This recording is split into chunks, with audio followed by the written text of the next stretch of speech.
We spend our whole lives dreading getting older, believing our minds will inevitably decline.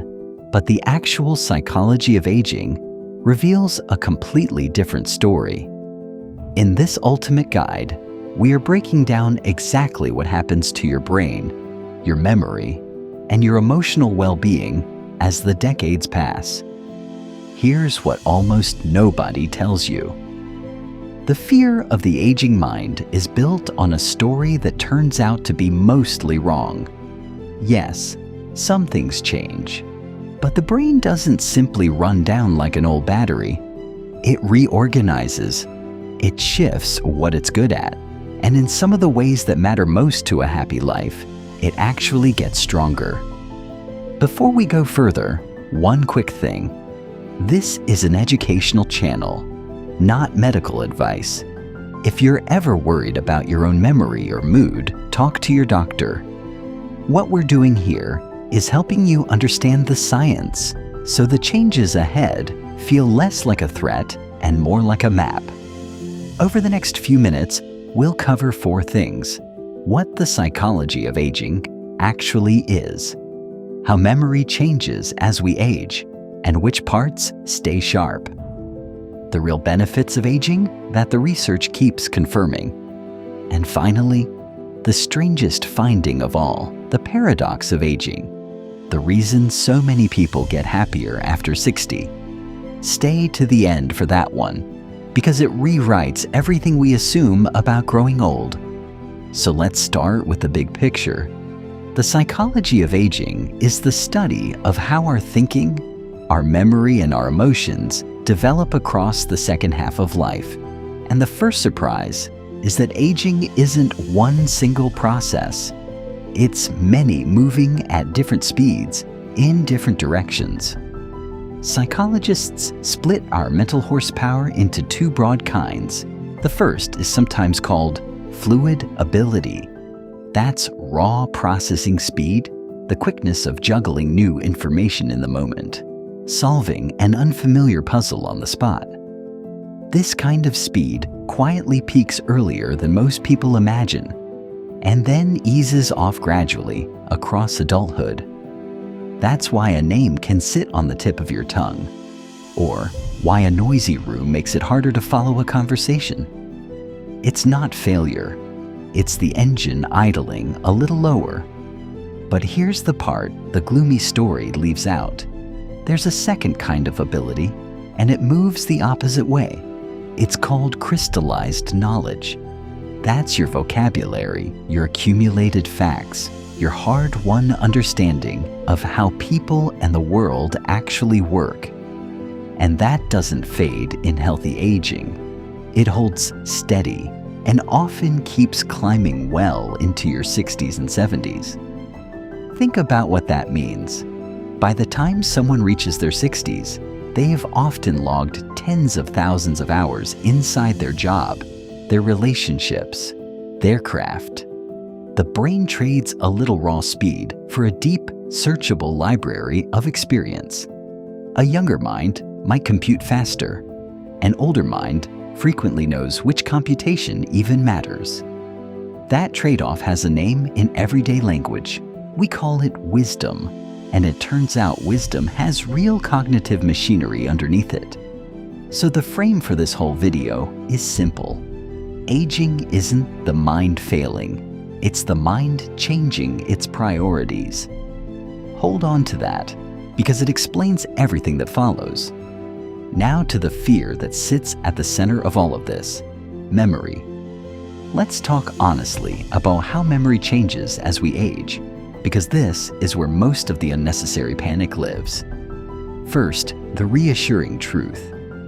Not all memory is one thing, and the different kinds age very differently. The memory for how to do things, riding a bike, driving, playing an instrument, is remarkably durable. It barely budges with age.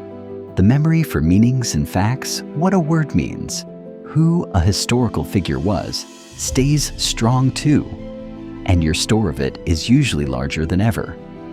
What does ask more effort is the memory for specific, recent episodes, where you set the keys down.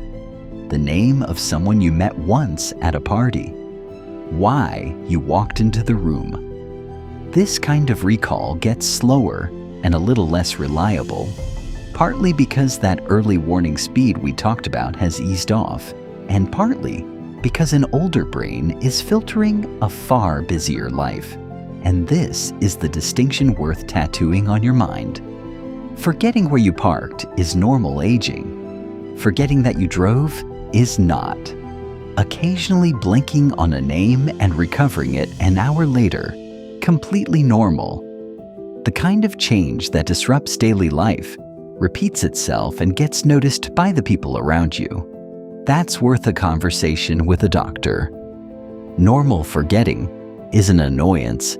It is not destiny, and it is not the same thing as disease. There's one more quirk that's almost charming once you understand it. Ask most older adults to recall the vivid memories of their life, and a strange cluster lights up, the years between roughly your teens and your late 20s. First loves, first jobs, the music, the films. Psychologists call this the reminiscence bump, and it's why a song from when you were 19 can still raise the hair on your arms decades later. Your brain didn't lose your story. It bookmarked the chapters that built you. So memory doesn't collapse with age.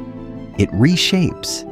It guards your skills, deepens your knowledge, protects the moments that made you who you are, and asks for a little patience with the small, recent, everyday details. That's a very different picture from the one we're sold, which brings us to a part of this story that barely gets told at all.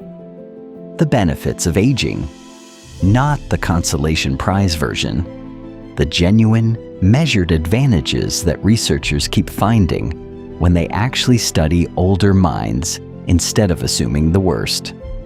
Start with emotion. One of the most consistent findings in this entire field is that emotional life tends to get better with age, not worse. Older adults, on average, report more stable moods, less day-to-day anxiety, and they bounce back from upset more quickly. The storms that flatten us in our 20s and 30s tend to pass through faster later on. A big reason is something called the positivity effect, studied closely by the psychologist Laura Carstensen and her team at Stanford. As we age, our attention and our memory quietly tilt toward the positive. Older adults are more likely to notice the warm detail in a scene, to hold on to the good parts of a memory, and to let the petty irritations fade. It isn't denial, and it isn't pretending. It's a real shift in what the mind chooses to focus on, and it acts like a slow, steady tailwind on mood. Then there's perspective. With decades of pattern behind you, you've simply seen more. You've watched problems that felt like the end of the world turn out to be survivable. That experience shows up as steadier judgment, more patience in conflict, and a better instinct for what's worth your energy and what isn't. Younger minds often react, older minds more often respond, and notice how all of this connects back to where we began. The brain trades a sliver of speed for a deeper library, more emotional steadiness, and a sharper sense of what matters. Put plainly, the benefits of aging aren't a fairy tale we tell to feel better. They're one of the most reliable results in the science of the aging mind. Which leads us to the finding I promised you at the start. The one that sounds impossible until you see the data. This is the paradox of aging. And here is why we get happier after 60. On paper, later life should be the unhappiest stretch of all.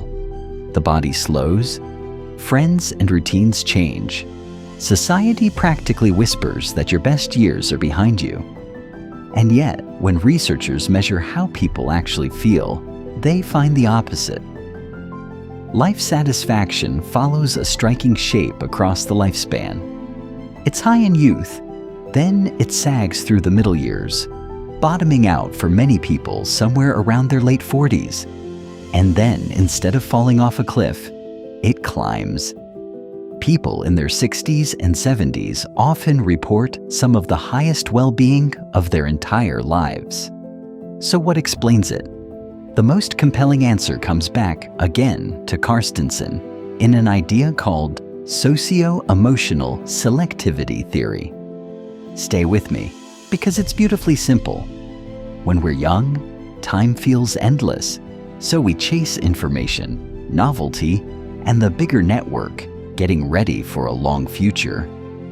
But as the years pass, and we sense that time is more precious, our goals quietly reorder.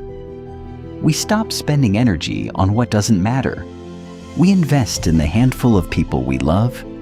We choose depth over breadth and the present moment over some distant payoff. That shift is the engine of the paradox. The very awareness that time is limited is what pushes older adults toward the things that reliably produce contentment, closeness, gratitude, and meaning. The positivity effect we met earlier rides along on top of it. Together, they help explain why so many people describe their later decades not as a slow fade, but as a kind of homecoming. It's worth sitting with how radical this is. We spend our youth fearing a destination that, for a great many people, turns out to be one of the most peaceful chapters of the whole journey. So let's go back to where we started. We spend our whole lives dreading the aging mind, picturing a long decline. But the actual psychology of aging tells a different story. And now you know the shape of it. The mind doesn't fail. It changes its priorities, trading a little speed for deep knowledge and steadier judgment. Memory doesn't collapse. It reshapes, guarding your skills and protecting the moments that made you. The benefits of aging are real and measurable.